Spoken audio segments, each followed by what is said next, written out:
Halo, selamat pagi semuanya. Wah, seneng banget rasanya bisa nemenin pagi kamu. Coba deh, ambil napas panjang sejenak, tarik, dan hembuskan pelan-pelan. Kalau kamu lagi pegang teh atau kopi, yuk diseruput dulu. Pagi ini kita bakal ngobrol santai aja.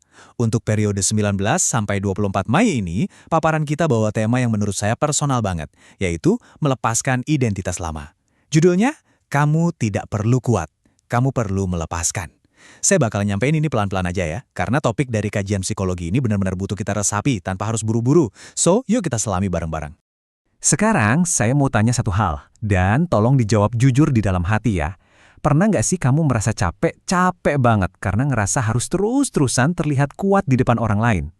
Kalau jawaban kamu iya, percaya deh kamu sama sekali nggak sendirian. Di lingkungan kita, kadang ada semacam tuntutan tersembunyi yang berat banget. Kita kayak diajarin kalau nunjukin kerentanan itu artinya kita lemah. Ujung-ujungnya apa? Kita jadi sering memendam luka, bawa-bawa ekspektasi orang, dan terus pasang topeng sok tegar, padahal di dalam rasanya udah ngap banget.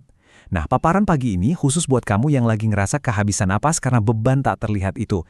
Kita bakal bahas kenapa ngelepasin beban itu justru jadi kunci penting buat hidup kita. Momen obrolan kita hari ini pas banget loh, karena bertepatan dengan Hari Kebangkitan Nasional. Kalau kita tarik mundur ke tahun 1908, saat Budi Utomo lahir, itu kan momen kebangkitan fisik dan politik ya, buat lepas dari penjajahan. Tapi coba lihat hari ini, tantangan kita udah beda banget. Kebangkitan sejati di era modern ini adalah kebangkitan mental.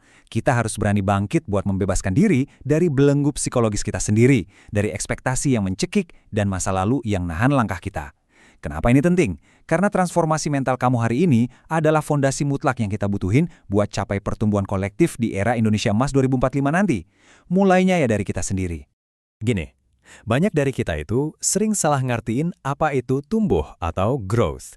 Kita sering mikir, oh kalau gue bisa nahan rasa sakit dalam diam, kerja sampai tipes, dan gak pernah ngeluh, berarti gue tangguh dan lagi bertumbuh. Padahal, literatur psikologi modern dengan tegas ngebantai itu loh. Pertumbuhan itu sama sekali beda dengan sekedar bertahan hidup atau survival. Tumbuh yang beneran itu, yang otentik, sebenarnya adalah hasil dari dua langkah krusial. Melepaskan atau rilis hal-hal yang udah nggak sehat buat kita, dan kemudian beradaptasi secara fleksibel sama realitas yang baru. Cuma nahan sakit itu bukan tumbuh, itu namanya menyiksa diri. Coba deh kita bandingin, apa bedanya memegang kendali erat-erat sama melepaskan? Waktu kita memegang erat secara kaku, tujuan kita tuh sebenarnya cuma pengen menghindari rasa sakit aja, dengan cara neken emosi dalam-dalam. Hasilnya, riset ngebuktiin ini malah bikin kita gampang burn out, cemas parah, dan hidup gitu-gitu aja, alias stagnan. Tapi, begitu kita berani buat melepaskan, tujuan kita langsung berubah jadi mencari makna. Kita jadi bisa nerima emosi kita apa adanya, dan dampaknya, kedamaian batin dan kemampuan buat beradaptasi. Kemampuan buat ngebedain mana yang bisa kita kontrol dan mana yang harus dilepasin. Itu bener-bener ciri orang yang matang secara mental loh. Kalau kamu butuh contoh nyata, kita bisa lihat dari dunia olahraga elit. Ingat kan sama atlet senam super hebat dari Amerika, Simone Biles, waktu di Olimpiade Tokyo 2020? Bayangin aja, ekspektasi jutaan orang ada di pundaknya buat bawa pulang medali emas. Tapi waktu itu, dia ngalamin stres psikologis yang luar biasa akut, yang benar-benar ngebahayain fisik dan mentalnya. Terus, apa yang dia lakuin? Dia berani milih buat mundur. Dan asal kamu tahu, tindakannya ini bukan berarti dia gagal. Sama sekali bukan. Itu justru keberanian luar biasa buat melepaskan status mesin pemenang demi ngelindungi nyawanya sendiri. Mundur sejenak itu terkadang adalah strategi bertahan hidup yang paling cerdas yang bisa kita lakuin. Terus kamu mungkin mikir, efeknya ke badan kita sendiri secara medis emang gimana sih? Nah, waktu kita terus-terusan memegang erat masa lalu, misalnya nyimpen dendam atau penyesalan, otak kita itu ngalamin yang namanya hiperaktivitas di bagian Default Mode Network atau DMN. Ini ngebikin amigdala alias alarm ancaman di otak kita nyala terus, dan tubuh kita kebanjiran hormon stres kortisol. Bikin capek kan? Sebaliknya, waktu kita belajar ngelepasin, aktivitas DMN ini mereda. Gantinya, bagian otak bernama prefrontal cortex yang tugasnya ngatur emosi dan mikir jernih, jadi jauh lebih aktif. Jadi secara harfiah, melepaskan itu benar-benar mengendurkan saraf yang tegang dan ngasih ruang buat otak mikir logis.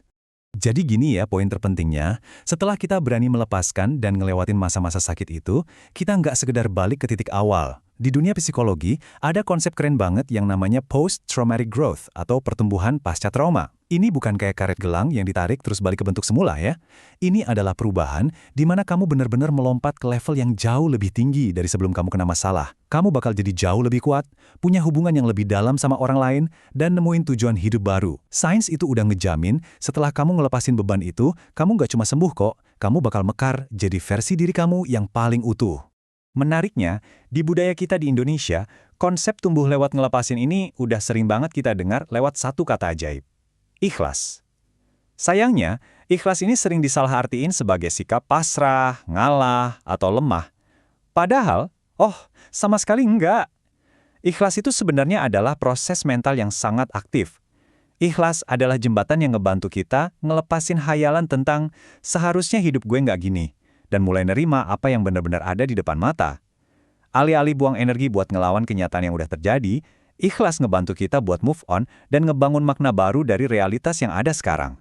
Ada satu cerita nyata yang luar biasa banget soal kekuatan ikhlas ini. Ada seorang ibu di Indonesia yang tiba-tiba kehilangan anak dewasanya. Awalnya tentu aja beliau sangat terpukul. Wajar banget kan kalau beliau sempat nyangkal dan megang erat identitasnya sebagai ibu dengan masa depan yang udah dirancang buat anaknya. Tapi transformasi luar biasa terjadi waktu beliau mulai mempraktikkan ikhlas yang aktif tadi. Beliau melepaskan identitas lamanya dan beradaptasi jadi ibu yang merawat warisan kebaikan anaknya. Gimana caranya? Beliau bangun sebuah rumah Quran. Ini benar-benar bukti nyata kalau yang namanya pertumbuhan itu adalah hasil mutlak dari melepaskan lalu beradaptasi. Nah, pertanyaannya sekarang, gimana cara praktisnya buat kita lakuin sehari-hari? Tenang, pagi ini saya punya beberapa solusi mental yang simple banget. Yang pertama, kita bisa pakai protokol menulis ekspresif dari Dr. James Pennebaker. Ini gampang banget tapi impact-nya kerasa. Caranya, ambil kertas dan tulis aja semua pikiran dan perasaan paling dalam yang bikin kamu stres. Lakuin ini cuma 15-20 menit aja per hari, selama 4 hari berturut-turut. Dan ingat, nggak usah peduliin grammar, ejaan, atau tulisan yang berantakan. Tulis seancur-ancurnya juga nggak apa-apa, karena ini cuma buat kamu.